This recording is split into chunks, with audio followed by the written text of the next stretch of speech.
जब से लोगों को यह पता चला है कि जी बाबर आजम दोबारा टी20 स्क्वाड का हिस्सा बनने लगा है, तो बाबर आजम के खिलाफ एक कैंपेन चलना शुरू हो गई है कि यह फिर से आकर पाकिस्तान टी20 क्रिकेट को तबाह करके रख देगा। हम आपको बताते हैं कि पाकिस्तान की ये जो 2 सीरीज गुजरी हैं, इसके अंदर पाकिस्तान के जो टॉप के बैटर्स हैं, जो कि मॉडर्न डे क्रिकेट खेलने वाले हैं, उनके स्टैट्स क्या हैं, और जो बाबर आजम ने आखिरी 6 मैच खेले हैं उसमें बाबर आजम के स्टैट्स क्या हैं। तो सबसे पहले हम शुरुआत करेंगे मॉडर्न डे क्रिकेट से, मोहम्मद हारिस से।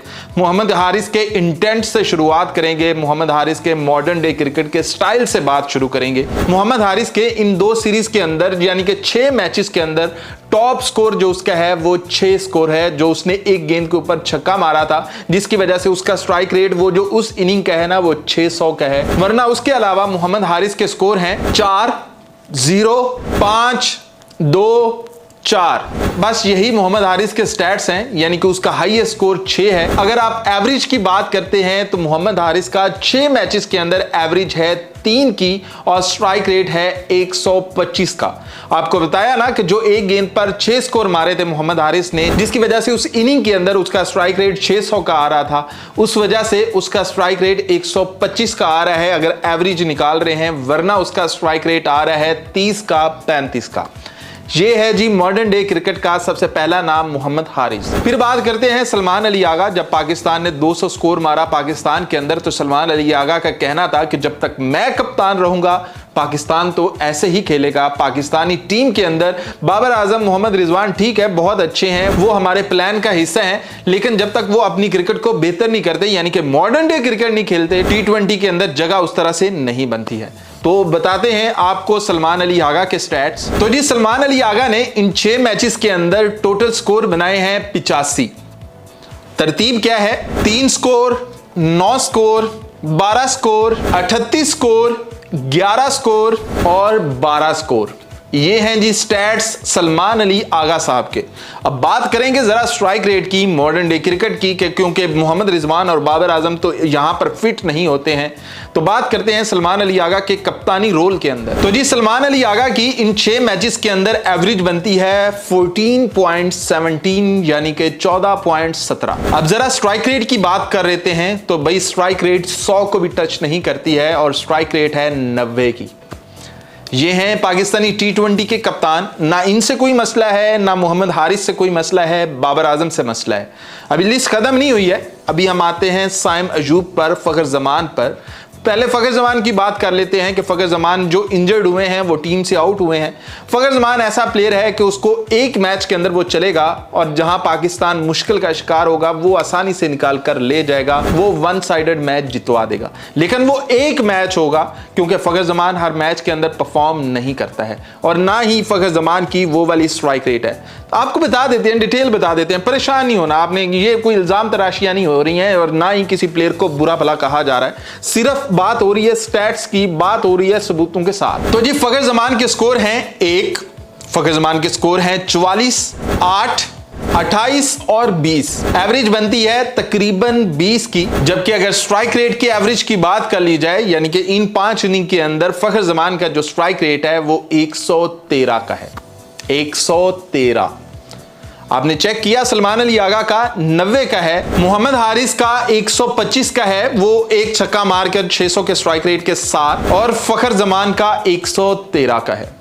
अब जरा बात कर लेते हैं साइम अयूब की। साइम अयूब की बांग्लादेश सीरीज तो बिल्कुल ही नकमी गई, लेकिन वेस्ट इंडीज सीरीज के अंदर कमबैक बंदा करता है और 2 50 जड़ देता है। यानी कि पहले उसकी एक ही 50 थी जो कि 23 से 24 इनिंग के बाद आई थी, लेकिन यहां 3 मैचेस के अंदर 2 50 आ जाती हैं आपकी इतला के लिए। तो जी 6 स्कोर है, 1 स्कोर है, 21 स्कोर हैं, और फिर वेस्ट इंडीज की सीरीज शुरू होती है। 66 स्कोर हैं, 7 स्कोर हैं और 57 स्कोर हैं। साइम अयूब की इन सबसे बैटिंग एवरेज अच्छी है, यानी कि 26 की है, और स्ट्राइक रेट भी सबसे बेहतर है, 132 का है। ये है साइम अयूब। लेकिन साइम अयूब दूसरे तरीके से भी अच्छा है कि वो बॉल भी करता है और बॉल से भी पाकिस्तान को मैचेस जितवाता है। अब जरा बात कर लेते हैं हसन नवाज की। हसन नवाज इन 6 मैचेस के अंदर 2 बार 0 पे आउट होता है। एक मैच में 2 स्कोर बनाता है, एक में 33 बनाता है, एक में 15 बनाता है और एक में 23 बनाता है। टोटल उसकी एवरेज जो बनती है, बैटिंग एवरेज, वो 12.17 की है।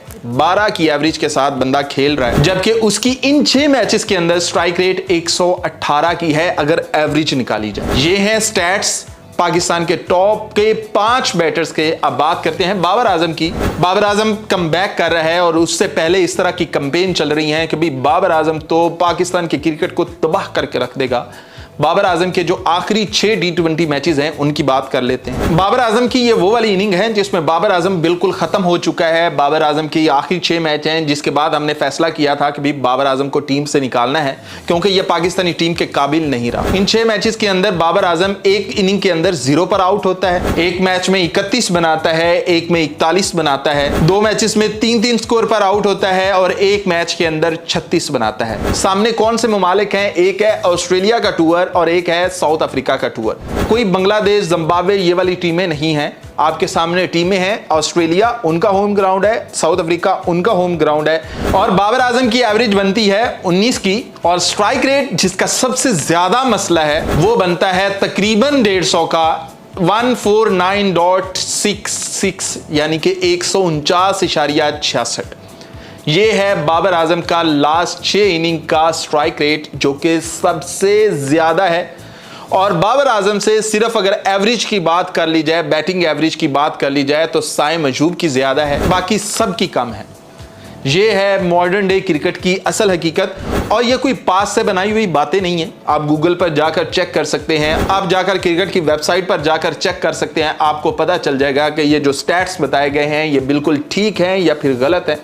तो ये कोई फर्जी कहानी नहीं है, ये आपके सामने वो वाले स्टैट्स रखे हैं कि आपको अंदाजा हो जाए। और एक तरफ पाकिस्तान के वो 5 प्लेयर हैं टॉप के जो कि बांग्लादेश की सीरीज है, वेस्ट इंडीज की सीरीज है। आप वेस्ट इंडीज को मानते हो कि भाई थक्कड़ टीम है, 10वें नंबर की टीम है। आप बांग्लादेश को भी मानते हो कि भाई बहुत कमजोर टीम है। एक है वो 5 बंदे जो इन दोनों टीमों के खिलाफ खेलते हैं और एक तरफ आता है बाबर आजम जो कि ऑस्ट्रेलिया और साउथ अफ्रीका के खिलाफ खेलता है और उनके होम ग्राउंड पर खेलता है और उसका स्ट्राइक रेट 149 का रहता है। और पाकिस्तान के कप्तान का बांग्लादेश के खिलाफ, वेस्ट इंडीज के खिलाफ स्ट्राइक रेट 90 का रहता है।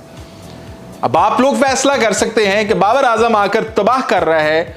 आप लोगों को बस मसला क्या हुआ है जो कि बाबर आजम के खिलाफ ये कैंपेन चल रही है, बाबर आजम के खिलाफ ये वाली इस तरह की बातें हो रही हैं, बुरा भला कहा जा रहा है। उनको मसला सिर्फ ये है कि कोई जाती एक बंदे के साथ मसला हो जाता है ना कि यार ये अच्छा ही नहीं लगता, तो वो वाला मसला जरूर हो सकता है। लेकिन बाबर आजम पाकिस्तानी टीम के लिए वो खेला है, पाकिस्तानी टीम को वो लेकर चला है, तो अगर वो कमबैक कर रहा है तो वेलकम करना चाहिए और दुआ करनी चाहिए बाबर आजम के हक में कि यार वो परफॉर्म करे, क्योंकि वो पाकिस्तान का एक ऐसा चेहरा है जो कि हर कमेंटेटर की जुबान पर होता है, हर क्रिकेटर की जुबान पर होता है। और अगर वो आपकी टीम का हिस्सा होता है तो हर टीम को खौफ उससे होता है। उसके खिलाफ बनती है प्लानिंग्स कि भाई बाबर आजम को आउट कैसे करना है।